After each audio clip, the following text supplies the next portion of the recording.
In the silence of an unforgiving snowstorm, a man clad in armor sat atop a cold slab of stone, polishing a sword thirsty for blood. The blade's tip scraped against the rock with a slow rhythm, as if echoing the frozen tick of time. He muttered softly, his voice nearly drowned by the whispering wind, "You can't lie to age this winter." It cuts straight to the bone. His breath escaped slowly through the partially open slit in his helmet.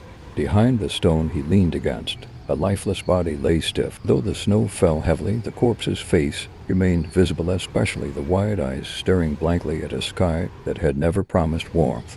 He couldn't bring himself to close those eyes, not because he was weak, but because the wounds within him hadn't yet healed. His strong hand clutched a blood-stained letter, a message from the past he couldn't bury. "You came all this way, old friend," he murmured, just before a distant sound shattered the stillness. The call of a cuckoo bird, melodious yet unsettling, as if time cracked with each note drifting through the air. Then, like a ghost from the past, a man appeared. His voice was calm, yet carried an indescribable weight. "It's been a while, Jorge." Jorge didn't reply. He merely stared at the drops of blood still clinging to his blade. His silence spoke louder than 10 sentences. The newcomer stepped forward slowly, eyes scanning the surroundings before fixing his gaze back on Jorge. "Who did you kill this time?" he asked, as if casually referencing an old memory. Jorge didn't flinch, nor did he answer. The man gave a faint nod, then added, still as wary as ever, "I see." In the distance, Vlad shivered. He swallowed hard as he watched the mysterious man approach. He wasn't as physically imposing as Jorge, but his aura, cold and piercing, like the whistle of a knife in the dark. The man turned and gave a slight smile. "He's a promising beginner," he said, glancing at Vlad. Jorge snorted. "Why now, of all times, did you decide to show up?" Even from behind, Vlad could feel the tension rippling through George's body. Once the biggest and strongest among them, the man now standing before him was more than just a shadow of the past. He picked up a bottle of wine from a nearby table, poured it into a glass, and slowly swirled it. "Count Gaidar is dead." George's eyes widened. His breath caught. "What? I never heard anything about that. The thin smile lingered on the man's face. "It hasn't been officially announced. There are complications, but the world will know sooner or later." He raised his glass, watching the red liquid swirl, "to the unfortunate Count Gaidar." A burst of emotion. Jorge roared like a wild beast and lunged forward. The stone trembled, the air split. Despite his size, his movements were lightning quick. Crack. The wine glass shattered in the man's grip, the alcohol mingling with the dried blood on the floor. And to the new Count Gaidar Sigmund. Before Jorge could fully process the words, the man was already behind him. "G. Godin," George's voice cracked like thunder through darkened skies. "Count Sigmund's first order." Jorge stood tall like a mountain awakened from slumber. His muscles flexed beneath torn bandages, old wounds reopening and bleeding anew. "Bring back the traitorous knight, Jorge. Sigmund is not my lord."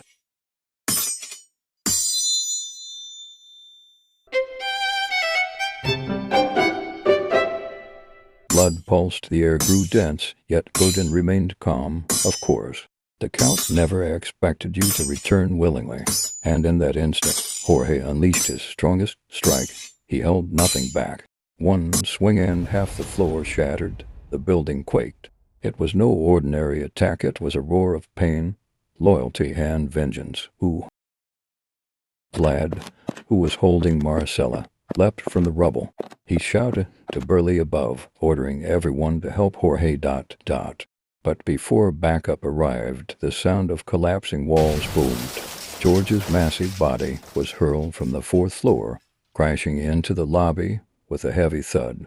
When the dust settled, Godin stood amidst the wreckage, his sword already drawn.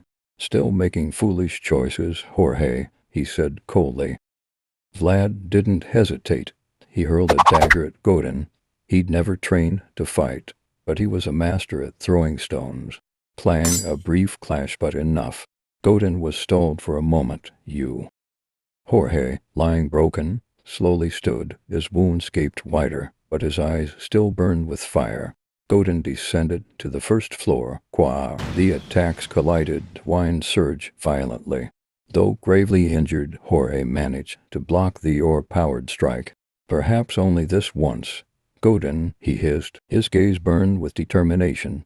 Yet his opponent remained unmoved, unshaken, as if nothing could touch him. You were supposed to follow orders. I'm human. I won't obey such nonsense. No, Godin looked at him. No smile. No mercy. You are a knight. Those words, short as they were, shook the air. The sound of swords clashing returned, shrieking and roaring.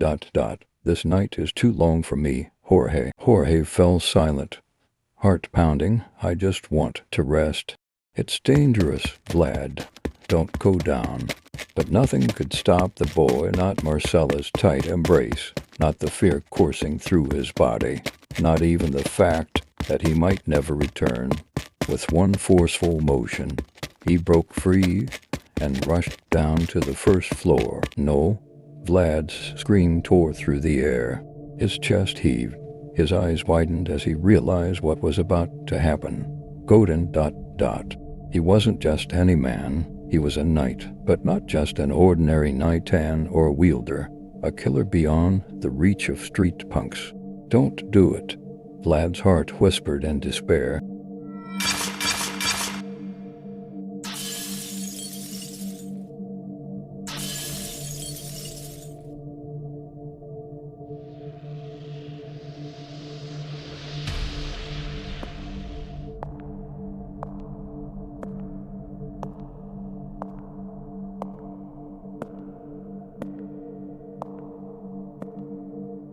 Crack wood creaked beneath someone's step. Footsteps drew closer, George's head empty, lifeless, limp in Godin's grasp, was tossed toward Vlad. You bastard, Vlad's mind screamed. But all that escaped was a broken groan of despair. Suddenly, a faint light burst in the darkness. A sword's path, fluid yet furious, tore through the air. It wasn't just a swing. It was the strike of a street child, pushing past his own limits, creating a blade path born of pure wool. Amazing, Godin murmured, briefly impressed. But the slash, though filled with emotion and skill, wasn't enough. The world of knights was far beyond, far too high. Godin dodged without even lifting his weapon. One swift motion and a brutal kick landed squarely. Vlad's body flew, crashing into the floor, groaning in a pool of blood.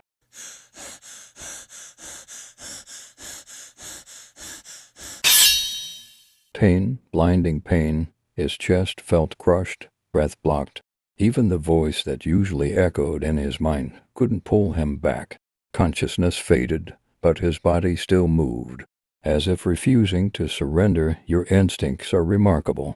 Even in pain, you still tried to dodge, Godin praised, voice flat but tinged with admiration. Then he looked at the bow burning with vengeance, yet whose eyes hadn't died. A small flame still flickered, enough to delay death.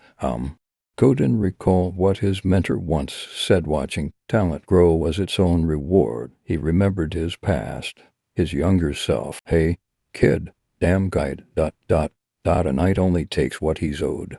Godin threw something at Vlad's head, a chunk of dried meat, Zamina's homemade jerky. Then, another piece landed. My name's not Stang, and I'm not a 42-year-old man. An insult. But more than that, a declaration that this was all a game. Vlad felt heat sear his eyes, not just from pain, but from pride trampled underfoot.